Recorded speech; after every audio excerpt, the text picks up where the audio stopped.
Hi dear friends, അസ്സലാമു അലൈക്കും. Welcome back to my channel. അപ്പോൾ ഞാൻ ഇന്ന് വന്നിട്ടുള്ളത് കണ്ണൂരുകാരുടെ സ്വന്തം കൽമാസിൻ്റെ റെസിപ്പി ആയിട്ടാണ് വന്നിട്ടുള്ളത്. ഇത് നല്ല അടിപൊളി ടേസ്റ്റാണ് ഇതിന്. അതുപോലെ ഉണ്ടാക്കിയെടുക്കാൻ നല്ല ഈസിയാണ്. അധികം എണ്ണ ഒന്നും യൂസ് ചെയ്താണ് ഈ ഒരു കൽമാസിൻ്റെ റെസിപ്പി ഉണ്ടാക്കിയെടുക്കുന്നത്. അതുപോലെ തന്നെ ഇഫ്താറിനൊക്കെ ഉണ്ടാക്കാൻ പറ്റുന്ന നല്ല അടിപൊളി റെസിപ്പി കൂടിയാണ്. അപ്പോൾ വീഡിയോ ഒന്ന് കണ്ടു നോക്കാം. അപ്പോൾ ആദ്യം തന്നെ ചിക്കനൊന്ന് വേവിച്ചെടുക്കാം. ഉപ്പും മഞ്ഞളും ചേർത്താണ് വേവിച്ചെടുത്തിട്ടുള്ളത്. അപ്പോൾ അതിനുശേഷം ഒരു 4 വലിയ സവാള, അതുപോലെ ആവശ്യത്തിനുള്ള പച്ചമുളക്, ഇഞ്ചി, വെളുത്തുള്ളി കൂടി ഇട്ട് എല്ലാം കൂടി ചോപ്പറിൽ ചോപ്പ് ചെയ്തെടുത്തിട്ടുള്ളതാണ്. അതിനുശേഷം ഒരു പാൻ വെച്ച് അതിലേക്ക് ഇതുപോലെ കട്ട് ചെയ്തിട്ടുള്ള സവാളയൊക്കെ ഇട്ട് നന്നായി വഴറ്റിയെടുക്കണം. അപ്പോൾ ഇത് ചെറിയ പീസായതുകൊണ്ട് തന്നെ പെട്ടെന്ന് തന്നെ വാടിക്കിട്ടിയിട്ടുണ്ട്. അപ്പോൾ അതിലേക്ക് ആവശ്യത്തിനുള്ള കറിവേപ്പില ചേർത്ത് കൊടുക്കാം. അപ്പോൾ ഞാൻ ഇവിടെ 4 പച്ചമുളകാണ് എടുത്തിട്ടുള്ളത്. അധികം അരിയില്ലാത്ത പച്ചമുളകാണ് എടുത്തിട്ടുള്ളത്. അതുപോലെ 1/2 ടീസ്പൂൺ മുളക് പൊടി, കുറച്ച് മഞ്ഞൾ, 1/2 ടീസ്പൂൺ ഗരം മസാല കൂടെ ചേർത്ത് നല്ലോണം ഒന്ന് വഴറ്റിയെടുക്കാം. അപ്പോൾ പിന്നെ ഒരു പച്ചമണം ആ ഒരു സ്മെല്ല് മാറുന്നവരെ മാത്രം ഒന്ന് വഴറ്റിയെടുത്താൽ മതി.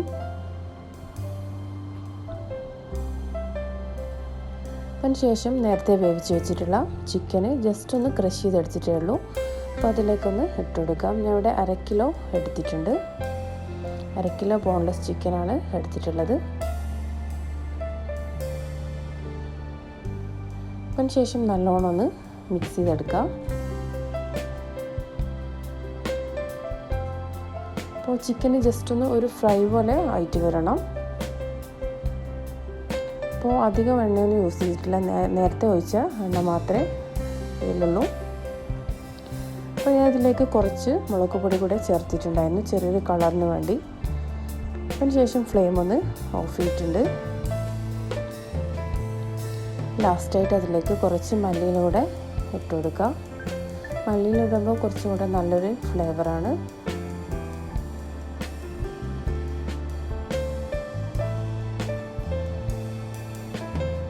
ഇപ്പോൾ ഫ്ലെയിം ഓഫ് ചെയ്തിട്ടാണുള്ളത്.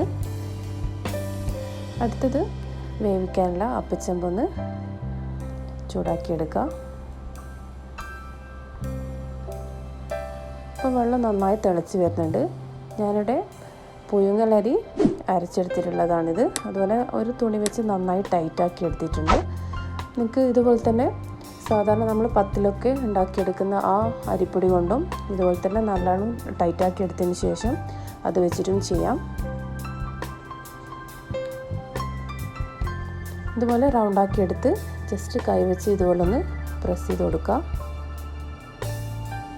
അതിനുശേഷം ആ ഫില്ലിങ് വെച്ച് കൽമാസിൻ്റെ ആ ഒരു ഷേപ്പിൽ ഇതുപോലെ ഉരുട്ടിയെടുക്കുകയാണ് ചെയ്യുന്നത്.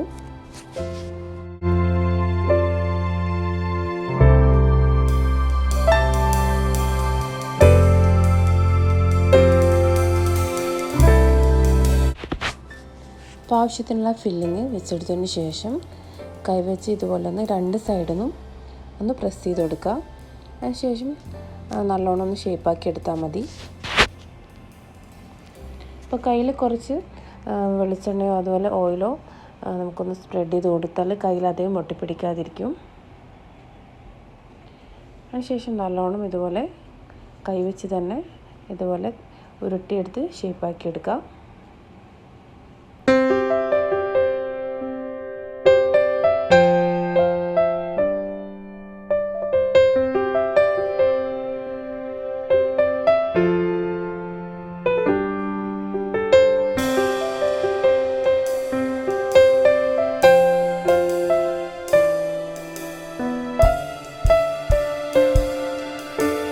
അപ്പോൾ ഞാനിവിടെ അരി അരച്ചെടുത്തിട്ടുള്ളത് ഗ്രൈൻഡറിലായതുകൊണ്ട് തന്നെ നല്ലോണം അത്യാവശ്യം നല്ല ടൈറ്റാക്കിയിട്ട് കിട്ടിയിട്ടുണ്ടായിരുന്നു. പിന്നെ ആവശ്യമുണ്ടെങ്കിൽ മാത്രം ജസ്റ്റ് ഒരു നല്ലൊരു കോട്ടൻ്റെ തുണി വെച്ച് അതിൽ ടൈറ്റാക്കി എടുത്താൽ മതി. ഇതുപോലെ തന്നെ മിക്സിയിലും അരച്ചെടുക്കുമ്പോൾ ഇതുപോലെ നന്നായി അരഞ്ഞൊന്നും കിട്ടില്ല. പക്ഷേങ്കിൽ ഇതുപോലെ ഗ്രൈൻഡറിൽ അരച്ചെടുക്കുമ്പോൾ നമുക്ക് നന്നായി ടൈറ്റാക്കി നമ്മളെ ഇഷ്ടത്തിനനുസരിച്ച് ടൈറ്റാക്കി എടുക്കാൻ പറ്റും. അപ്പോൾ അരിപ്പൊടി ആണെങ്കിൽ ആ ഒരു പ്രശ്നം വരുന്നില്ല, കുറച്ചുകൂടെ നല്ല സോഫ്റ്റ് ആയിരിക്കും. അതുപോലെ ഉണ്ടാക്കിയെടുക്കാൻ നമുക്ക് അരിയൊക്കെ അരച്ച് ബുദ്ധിമുട്ടേണ്ട ആവശ്യമില്ല. പെട്ടെന്ന് തന്നെ ഉണ്ടാക്കിയെടുക്കാൻ പറ്റും അരിപ്പൊടി ആണെങ്കിൽ. അപ്പോൾ എൻ്റെ കയ്യിലിപ്പോൾ അരിപ്പൊടി ഇല്ലാത്തത് കൊണ്ടാണ് ഞാനിപ്പോൾ പുഴുങ്ങലരി വെച്ച് ഇതുപോലെ ചെയ്തെടുക്കുന്നത്. പുഴുങ്ങലരി ആണെങ്കിൽ ഒരു 4 മണിക്കൂർ വെള്ളത്തിൽ കുതിർത്തതിന് ശേഷം ഇതുപോലെ നന്നായി കഴുകി ഗ്രൈൻഡറിൽ അരച്ചെടുക്കുകയാണ് ചെയ്യുന്നത്. അപ്പോൾ ആദ്യത്തെ ട്രിപ്പ് ഇട്ടിട്ടുണ്ട്.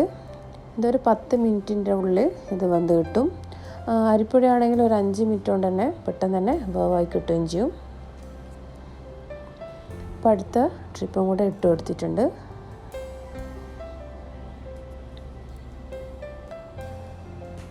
അപ്പോൾ എല്ലാം കൂടി വേവിച്ചൊരു പ്ലേറ്റിലേക്ക് മാറ്റി വെച്ചിട്ടുണ്ട്. അടുത്ത് ഇതിൻ്റെ ബാറ്റർ ഒന്ന് തയ്യാറാക്കാം. കുറച്ച് മഞ്ഞൾ എടുത്തിട്ടുണ്ട്, അതുപോലെ 2 ടീസ്പൂൺ മുളക് പൊടി, എരിവിനനുസരിച്ച് എടുത്താൽ മതി. ഞാൻ ഇവിടെ കാശ്മീരി മുളക് പൊടിയാണ് എടുത്തിട്ടുള്ളത്. അതുപോലെ 1/4 ടീസ്പൂൺ ഗരം മസാല, ആവശ്യത്തിന് ഉപ്പും കൂടെ ചേർത്തിട്ടുണ്ട്. അതിനുശേഷം കുറച്ച് വെള്ളം ഒഴിച്ച് ഒത്ത കട്ടിയിൽ ഇതുപോലെ നന്നായി ലൂസാക്കി എടുക്കാം. അധികം ലൂസായി പോകാൻ പാടില്ല, അപ്പോൾ മസാലയൊക്കെ അതിൽ പിടിക്കാതിരിക്കും.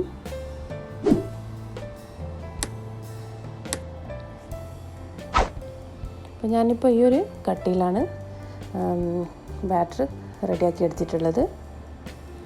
അപ്പോൾ പാനൊന്ന് ചൂടാക്കിയിട്ട് അതിലേക്ക് ആവശ്യത്തിലുള്ള ഓയിൽ ഒഴിച്ച് കൊടുക്കാം. ഞാൻ വെളിച്ചെണ്ണയാണ് എടുത്തിട്ടുള്ളത്. അധികം ഓയിൽ ഒഴിച്ച് കൊടുക്കാൻ പാടില്ല, ആവശ്യത്തിന് മാത്രം ഒഴിച്ച് കൊടുത്താൽ മതി. അപ്പോഴാണ് കറക്റ്റ് അതിൻ്റെ മസാലയൊക്കെ അതിൽ നന്നായി പിടിച്ച് വരുള്ളൂ. അപ്പം ശേഷം ആ ബാറ്ററിലേക്ക് ഇട്ട് ഒന്ന് ഫ്രൈ ചെയ്തെടുക്കാം.